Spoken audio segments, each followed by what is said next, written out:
because of how many listings we have sold that has been stuck on the market for like 1 year, it has given us the confidence that we can sell it. we can sell any listing. If it's not us, we can sell anything. It really is. top If price. it's not us, it's not anyone. No one else. Yes. So 100%. I told the owner this, and she said, "Oh, I'm so confident. Okay Yes. lah, give you." She said, "Let you sell." Yes. Welcome to another episode of the Locked It series where we share with you the secrets as to how we sell homes that just seem impossible to sell or even sell homes at a top price. And today we'll be talking about this 1-bedroom listing in Orchard that was in the market for 1 year and how we sold it with just one viewing. Okay? And I can tell you the owners were really, really happy. But before I start, why are you watching this video? You may be wondering, what is this video about? The objective of this video is very simple. 2 main objectives. Number 1, if you are a seller and you are stuck with your listing, right? I hope that these pro tips can help you. Number 2, if you're a broker who are stuck with your seller's listing, we also hope that these pro tips can help you, okay? And today, we have none other than the Ice Queen herself. Wait, no one. No, you see, there's a blue light behind you. It's deliberate. The Ice Queen herself. Can we cut this portion? Right, no, this is a blooper, okay? We have Geraldine Satrio, who is the team lead of our sales side, as well as the director of operations of J&A Real Estate, who is here to share with us her experience of selling this particular listing. Okay, I'm going to share with you how we first met this owner first. Yep. It was really, in Chinese, they call it 擦肩而过. Okay, maybe you don't understand that. In Bahasa, it is, I have no idea. I'm still taking Bahasa lessons. Continue learning from Duolingo. That's right. But how we met this owner was actually a very quick meetup, right? I remember I was at one of our partner law firms having a meeting with the lawyers. And then just suddenly, our amazing lawyer, John from Bayfront Law, thank you so much for this. He just told me that there were two ladies that are coming in and just wanted to introduce me. So I just said hello. And both of them just said, "Hey, my name is so-and-so," right? And "Oh, you're a realtor? Can I let you sell my home? I heard of J&A Real Estate. Maybe you can try our home." It was just, I think, less than a minute. And we had an appointment. And fun fact, the 2 ladies whose homes they represented are both sold already, right? And the listings were stuck in the market for a long time. You know, as much as we disclaimer and we tell you, say that don't only find us if you're a listing that's stuck. But God has a very interesting way in giving us only listings that stuck in the market for a long time to give us challenges. We are very, very confused. We are very confused, but very blessed as Yes. well. Okay, so today we're going to talk about this particular listing at King Hill Crest, right? Yes. Tell me more about this unit. Where is this unit at? How big is this unit? And what are some of the challenges before we took it on? Yeah, so maybe a little background about this unit. It's an 818 square feet. Yeah. When I first saw the unit size, I was like, oh, a 2-bedroom. Right? A 2-bedroom at 1.89. Very good price. Super good price. Yes. And then when I saw the layout, increased price. I saw the layout, I was like, Oh no. it's a 1-bedroom. One bedroom. And then I think anyone in Singapore would know that 818 square feet is actually already spacious for a 2-bedroom. Yes. But this Sometimes is a 3 bedrooms are one-bedroom. already inching near the 800 Yes. square feet. Yeah. So there are 3-bedroom units at around 800 square feet. Yes. So this is 818 square feet for a 1-bedroom. Yeah. And then 1.8, I was like, whoa, We almost rejected Yeah. this thing and ran away. Because first, I think it's important to understand what's the average price of a 1-bedroom in District 9. Yep. So at that time, we did a study Yep. and analysis, and we saw that the average of a 1-bedroom was around 500 square feet, Yep. and it's around a price range of 1.2, 1.3 million. Yeah. 2,000 per square feet, 300 Yes. square feet difference is about 600K discount. So if let's say you are 500K above, the buyers is going to be buying 2-bedroom. Yes. Or a 3-bedroom in the RCI region. Yeah, if you are looking at 1.8 million, you can buy a 2-bedroom. Yep. And I even saw a CCR that's selling a 2-bedroom around the same price range. Yep. Plus, they don't have to renovate because it's a new development. Yes. So in this case, it's a resale. Yep. Huge 1-bedroom layout, That's right. priced at 1.8. Wow. I was like, wow. And I think even some owners would know. Sometimes I've met with some owners who are selling their problem. 1-bedroom. Yeah. And then they come meeting me and say, hey, I have a 1-bedroom to sell, but I know it's hard lah. Yes, 1-bedrooms are really hard to sell. Yes. They are actually one of the hardest listings to sell That's why we because always tell people Yes. in the cost entry region, if you're investing, don't buy the idea of buying a 1-bedroom, rent it out. Go into an RCR bigger Yes. don't do that. Yeah. yeah, so that was what we told the owner lah Yeah. when we actually got the offer in. And she was selling this unit for a year. Yes. With how many agents? So I think first she marketed it with one of her agent for about 3 or 4 months. Yeah. And then she switched agent, Yeah. marketed it for about 3 to 4 months. Yeah. And then I think in between Gave up already. took some break. Yeah. It's mentally draining. And then after that, she met with us. Yes. And then after that, we shared with her Yeah.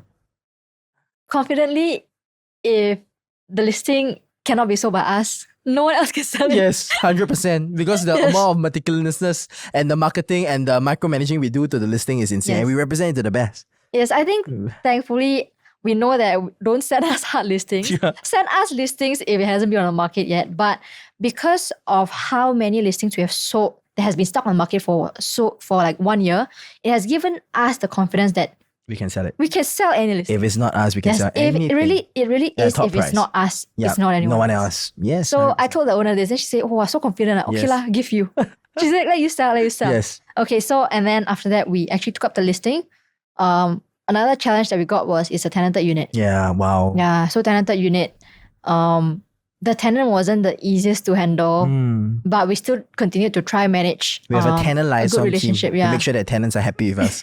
It's a 50-50 bet as of now. Yes. Yeah, some 50% tenants love us, some people hate us. So hate you yeah, not I me think lah. just you have to win the heart of the tenants when it comes to Yes, viewings, right? It's yes. really important. It's really important because they're the ones opening Opening up the door, the and you have the right house not for to open the door. viewings. Yes. Right. I mean, of course, there's a quiet enjoyment. There's a particular few months Yeah. that they can open up, but that wasn't nearing the end of the tenancy. Yes. Right. So it's so interesting because this listing is a 1-bedroom, oversized jumbo Yes. 1-bedroom Yes. with a tenant, Yeah. and the yield is not fantastic. Yes. So how do we sell? Yeah. So I mean, if you look at the layout, Yeah. it's perfect. Yeah. If it's a 1.3 million, confirm sell. Snap lah. But the challenge is that Then you don't have it's to finance. 1.8 Yeah, million. sorry. It's 1.8 million. So first layout, I love the layout, but the challenge was it's tenanted and it's because of the price. So first tenant had to build a good relationship with the tenant. The owner initially wanted to do our full suite marketing package. Yes. But because the tenant was not okay with doing a home tour video for his house, so she had to Understandable. take a different package. Yeah. So we did a virtual tour. Without home tours? Yes, without home tour. We did a virtual tour because we knew that tenanted units, they're hard to sell. Yeah. I mean, hard to conduct viewings. Yes. So this virtual tour actually helps to give buyers an idea of how the place looks like. That's right. So even though we cannot conduct viewings, this actually helps the buyers to have a feel of the place first. Yeah. So when the buyers come already, I already knew that this buyer is serious already. Yes. So second thing, we did a professional photo shoot. During the photo shoot, the tenant said, "I don't want my sofa seen on the online marketing." Oh no. I was like, "Oh no, okay, time to get our marketing team to do a virtual staging of the Yeah. unit." And then, so we actually had to get marketing team involved, do a virtual staging of the unit Yeah. so that the living room doesn't look like his living room. Yeah, that's right. So that was one. Yeah. And then after we actually got the listing uploaded on online, Yeah. we got buyers coming in. We got 2 buyers that viewed the unit within one viewing, Yes. within the first day of viewing. Yeah, first day. And then this one buyer, she used to rent in Kindle Crest. Yeah. And then she was looking to buy a 1 to 2 bedroom unit Yeah. around the 1.8 million price range. And then she saw this listing. She was like, "Oh, brings back so many memories Yes. of me when I used to live here." And I think I really built like good rapport with Yeah. her. And I could see that she really likes the unit, but I was really wondering why she wasn't making an offer. Yeah. So every week I would actually follow up with her. Yeah. I think you told me Yeah. for about a month, right? 1 month. Yeah, 1 month. Yes. So 1 full month. I was so confused why this. I knew that she really likes the unit, but I was so confused why she's not offering. Yeah. So she was actually viewing a few other 2 bedrooms lah, which was Fair lah. yeah, fair. I mean, like I would also like if I could Yeah. buy a 2 bedroom, I would go for a 2 bedroom, That's right. So she was looking at a few 2 bedroom options, 1 bedroom options in the market. She was going to Robertson Quay. She was going to River Valley. She also went to Oxley. I forgot what the development name Yeah. was, but that was a 2 bedroom Mm. at around the same price range. And then on the second week, she told me, "I'll let you know by end of this week." Yeah. End of that week, she still hasn't decided. Yeah. And then I asked her, I induced an offer lah, Yeah. which I really learned from our training, Yeah. on our sales training, that, try to see what offer the buyer has in mind. Yes. And at that time, she gave me an offer that she has in mind, which was a lot lower than what the owner was looking at. Yeah, so I remember I was in the car on the way to dinner. Yeah. And then I was like, let me give her a call. So I gave her a call and then I asked her, "Hey, how's your property search going on? Yeah. Are you still interested in Kindle Crest?" She said, "Yeah, I actually really love the unit, but it's a 1 bedroom." And then I was asking her like, "Okay, considering that it's a 1 bedroom and I know they really love the unit, what's the price that you have in mind for this unit?" Yeah. And then she gave me a price. And then I told her, "Wow, that's What was a the lot." price? 1.7. Wow, that's okay. I said, "Wow, that's a lot lower than But what it's the owner's honestly looking at." very low compared to what the owners want. Yes. At 1.8, right? The owner wanted 1.8. Yeah. So I was like, "Wow, that's a lot lower than what the owner want." Yeah. But Try. Let's try. Yeah. I said if the owner actually accepts it, it's gonna be a miracle. Because Yeah. offloading one bedroom, owners know that it's not easy. Yes. Right? And most of the owners who are holding on to one bedroom, I think most of them, they are very demoralized because they can't sell. But sometimes don't cry over spilled milk. Move on and reinvest into the Yes. market. That's key, right? Yeah. Don't always harp on the fact that the market will rebound one time. It wouldn't. There are some listings that just don't move. Yes. Right? Yeah. So that was one. And then she said, okay, give me a few days. Let me think. Because I am viewing one more unit this weekend. Yeah. So after that, on that weekend, I followed up with her again, give her a call again. She was like, and then when she picked up the call, she was like, wow, Geraldine again, sorry, I haven't given you an update. And then after that, I was like, no worries. I just want to give you a call, check how's your property search going along. Are you still considering the unit? Yeah. And then she told me that she's also considering another 2-bedroom unit in Oxley. Yeah. And then I went on Property Guru to search and I saw the layout. I was like, actually the layout was not the best. Yeah. Because even though it's a 2-bedroom, it's a 2-bedroom penthouse. Oh. And because she's going to be living by herself. Yeah. For her to enjoy that 2-bedroom penthouse space properly, right, she has to hack off 1 bedroom. Yeah. It's going to be a 1-bedroom again. And it's hard to sell eventually. Yeah. And it's also not going to be easy to sell. So I showed her how she could sell this unit if she bought it. Yeah. So I actually came up with a floor plan configuration. Yeah. Shout out to Lucas. He helped me with this. That's right. Yes. Our head of So, leasing. Yes, the perks of working in a team. Yeah, You have amazing. everyone in the team helping you on Different this. gifts and Yes, abilities that can different help gifts. to push the listing. Yes. So I remember I was sending Lucas the layout. I was like, hey Lucas, if you were to convert this into a 2-bedroom, our unit Kineo Crest, how would you convert this 1-bedroom to a 2-bedroom? Yeah. So he drew up the floor plan for me and he showed me where you can put the couch, where you can put the dining table, Yeah. while still ensuring that there's natural light coming in. Wow, amazing. Yeah, so we came up with that floor plan. And she's sold. Yes. So before That's how we locked it. Okay, no. So no, that's not the only reason. Yes. Wait. So I showed her that floor plan. She said, okay, I need to come down for a second viewing. But I have a challenge. I mean, I have a slight concern. Yeah. So after I viewed Kindle Crest with you, I actually viewed a few other listings. And one of this agent that I met from one of the listing has been showing me around to other properties. Yeah. And he told me that your listing or me buying a 1-bedroom is not going to help me. It's going to be hard to sell in the future. Yeah. In my head, I was like, wow, this co-broke What a pest. No, trying to joking lah. cock block my listing. But so I knew how I could get around with this. So I told her, okay, you know what? Maybe you can give me your co-broke's contact. Yeah. Maybe I can speak with him and see how we can work on this together. Because I knew that the reason why the co-broke cannot bring her to my listing or close my listing is because she viewed already it directly. without you. Yeah. She viewed Without my her. listing directly. So for him to push my listing, he's not getting anything. Yeah. So I gave him some co-broke incentive. Yes.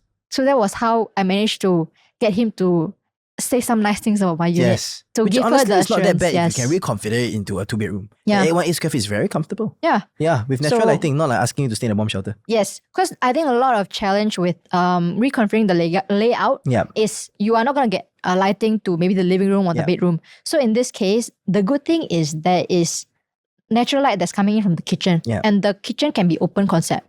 So even though we actually partition the layout, Yeah. there's still light coming in from the other side. Yeah.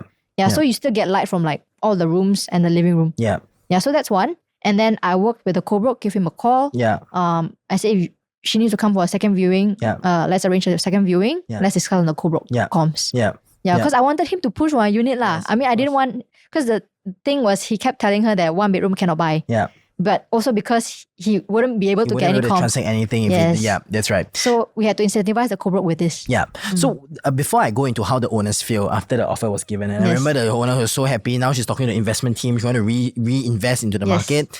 I think there are 3 things that we can learn from this entire episode, right? For agents or whether it's for sellers, right? Number Yep. 1, it doesn't mean that if you do a home tour, you will always be able to sell a property, right? Yes. Home tours actually serve 2 main functions. Number 1, of course, we want to cast our net wide so that we can market it to the right target audience, not everybody, because people will start feeling this listing is Chaoseng. And number 2, most importantly, is so that the buyers will be able to see the listing and have the best first impression. But Yes. for homes or for owners who are thinking, actually J&A Real Estate is a home tour kind of team, it's not true. We have sold more than 4,000 properties. We only have like 200 to 300 home tours, Yeah. which means 3,700 properties that are transacted by us are not on the home tours. Yeah. We only choose proper homes that we can be featured. Not every single home should be featured. Correct. Because sometimes it not only represents the home badly, but also is cost saving for the owners, right? The next pro tip that I learned is always think about your co-broke agent, right? A lot of agents, you see corporate agents as your rivals, but at this moment, remember, agents just want to earn commission, right? So by working with the intrinsic motivation of the agent, suddenly the agent changed side and went to the JN real estate side and help our owner sell this property, Yep. right? And third, is the consistency and the patience to follow up. I believe 99.9% of realtors would have given up following up with this buyer for 1 month. They would have gone over to another buyer and think that this buyer is not serious. But in the end, this was the buyer that bought this property. Yes. Some buyers just need more assurance. And for sellers, you need an agent that's as committed as this, not an agent that will just reject an offer, because if we have rejected this offer, I believe the listing will still be live in the market right now. Yes. Yeah. Okay, so how did the owners feel when they first received the offer? Yeah, because I think first, the offer was not what the owner wanted. Yeah. And a lot of agents out there, even as a co-broke myself, when I am representing buyers, I want to try help my buyers at a certain price. Yeah. But the agent would already reject it before going to the owner to try, because Yes. they themselves feel like, hey, it's not a good offer. Yeah. But they don't know what the owner is thinking behind. Yes, or Like what are the maybe- challenges that will come if you reject this offer? Yes. If you reject this offer, Next the buyer question gonna is come. always, when is the next offer going to come in? Yeah. And even if there's an offer coming in after this, is it going to be better than this? And remembering this is Yeah. a tenanted unit that don't allow any photos of the home inside, no home tours, and we are getting like maybe one viewing in 1 month, that kind of Yeah. inquiries, with majority of competition being a 2-bedroom at same price and 1-bedroom being $500. Yes. Yeah. Yes. So the first offer that the co-broke brought in for me from this buyer was 1.55. Yeah, but the buyer already said he wanted to offer 1.7. Yes. So but the buyer already told me that they're gonna offer 1.7. So she already show hand already. Yes. So she show hand already, she closed and she Sure. open again. So I already knew that 1.55 is not what she's gonna offer. Yeah. I knew that she can offer up to 1.7. So I tried to negotiate up again.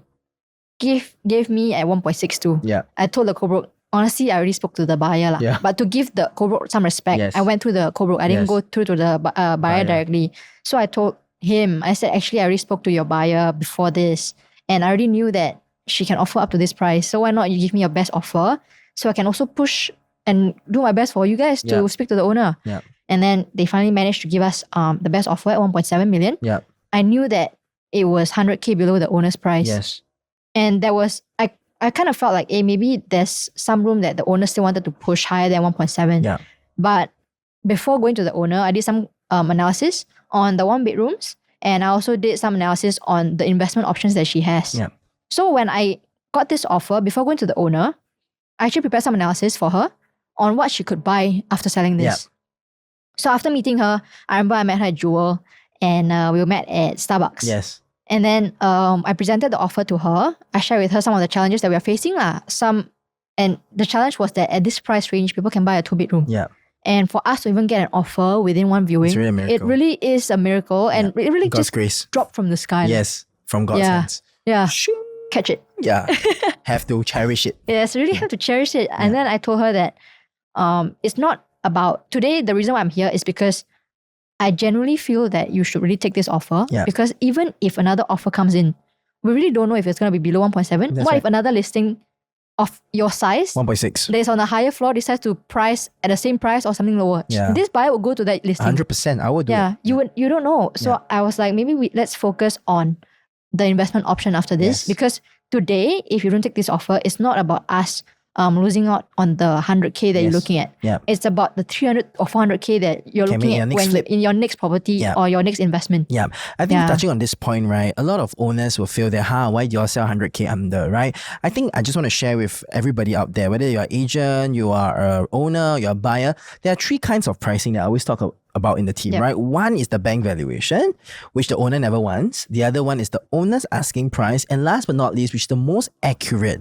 is the current market demand price. And the key of a good agent is someone who is sensitive enough, look at the competitive analysis, comparative listings, look at the buyer's demand, the buyer's sensing on the ground after much updates and feedbacks from buyers to know what is the highest price you can push, the resistance price you can push, so that buyers can offer the highest possible.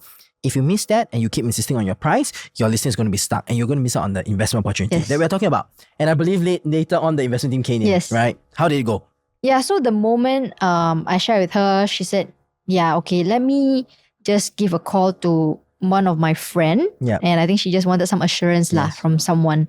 So I was like, okay, sure, I'll give you some time. So I was walking around Jewel, I was buying some strawberry mochi Wow, for that's myself. nice. I didn't have any strawberry mochi. Yeah. And then she gave me a call. She was like, okay, hey, you can come back up already. Yeah. And then after that, she told me, I completely agree with you Yeah. that, let's sell this and let's move on into investing into a bigger unit. Yes. You can get it within the same price. No longer in the CCR region. Not in CCR, Yeah. OCR region. Because I was sharing with her some analysis of some of our past clients' case studies at the same time that she bought versus at the same time our clients bought. Wasted. The returns that our clients got was around like 300K or like even 500K. 600K also. Yeah, 600K also have.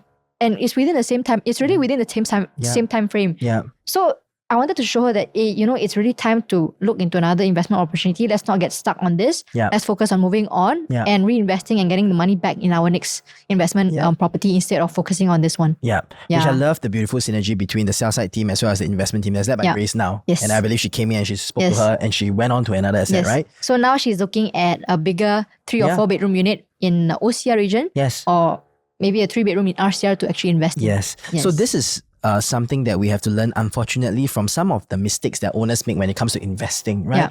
A lot of people say that, during COVID, all the prices went up. No, not true. This particular owner had to make a slight loss from the valuation price that they wanted. Yeah. And ultimately, it is always going back to your investment philosophy and the fundamentals of real estate investment. And I always say this throughout, right? Number one, if you're an owner that's stuck with a listing for so long, unless you're just trying the market, don't let this listing fester too long, because number one, it's going to be a listing that nobody wants. And if someone's offered, they'll be thinking why nobody wants your listing. That's when they'll offer a lowball price. Number two, don't cry over spill milk. Move on and reinvest into the market. I mean, a lot of owners that we make, they made not good investment choices because of maybe stories that are being told to them, when sold to them when they were buying the home. And that is also the reason why we believe that specialization is extremely important. Like Geraldine herself, she is specialized in sell side. We have an investment team that specializes specifically on helping clients invest, right? And when the two teams come together, I think that beautiful synergy allows you to not only buy with a high profit and sell with a high profit as well, which is a beautiful synergy. Okay, any last things you want to tell our audience? No. I mean, honestly, the strawberry mochi? Strawberry mochi was Just not thinking as about good it as now. Japan. Not as good as Japan. That's not true. I feel that Japan was... Okay, that's another topic, but anyways, yeah. Yeah, so I think honestly for owners, right, if let's say your property has been stuck in the market for quite some time, or even if you are not looking to sell, I think you should always review your property portfolio every 3 years. 100%. Please do it. Even I do it myself. Yeah. Yeah. I think it's good to review your portfolio consistently, like every 3 years. Yeah. Know how your property market is performing. Yeah. If let's say in 3 years it's been stuck for so long at the same price, you need to move on. Look at why. Yeah. And if let's say you're renting it out, I think you should do some calculation on whether or not your rental is even good. Because I think a lot of people, they don't look at what the expenses are behind the scenes. It's Prop tax, your property tax. Your property tax is a lot higher now because it has been increased for non-occupier homes. Yeah. And then your income tax, your maintenance fee, especially for boutique developments, is really high. Yeah. So your net, honestly, is probably about 1%. Which is very low, especially in CCR region. Yes. You can easily get a fixed deal that's higher than that. Yeah. Why invest in property for yield? And your mortgage interest. So after minusing everything, you need to see what's the yield that you're really getting. Yeah, are you actually making money or are you bleeding every single month? Yes. Because you can't get back the interest of the property as well, right? It's just the principle. Cool. I love it. I'm thinking about strawberry mochi right now, but it's fine. I don't know when to buy it. But I think we have to say kudos to the seller as well, because the seller also took courage to take action to sell it, right? And she's not like, I mean, she could have easily said, no, I want to hold for my price. But that is the trust that we we truly appreciate when it comes to working with our partners, which are our clients, right? Yeah. Thank you so much for watching this episode of how we share with you guys how we sold Cane Hill Crest. And we hope that you are getting some pro tips, right? Yes. And of course, disclaimer again, don't only give us properties that are hard to sell. And God, if you're hearing us, please do not give us properties that are hard to sell. But we love the challenge, right? Yes. But if let's say you have a listing that, you feel that you want to hit the market with the best representation, always just contact this QR code, scan it, talk to us. I know you've been talking to a lot of brands, a lot of people. Trust us. If we can't do it, nobody else can. And we don't say this out of pride, sorry. Okay, it's not out of pride, sorry. It is because we know how much we put behind the scenes when it comes to all the way pre-listing the market, pre-listing the listing, all the way to specializing and making sure that we have the specialist that sells it, to following up the buyers, the co-broke agent, working out with a good co-broke commission, and to all the way till our after client service that we treat our clients very beautifully and very nicely, okay? Thank you so much for watching this video. My name is Jervis. My name is Geraldine. And thank you so much for watching this episode of Locked It. We'll see you for the next one. Bye-bye. Bye.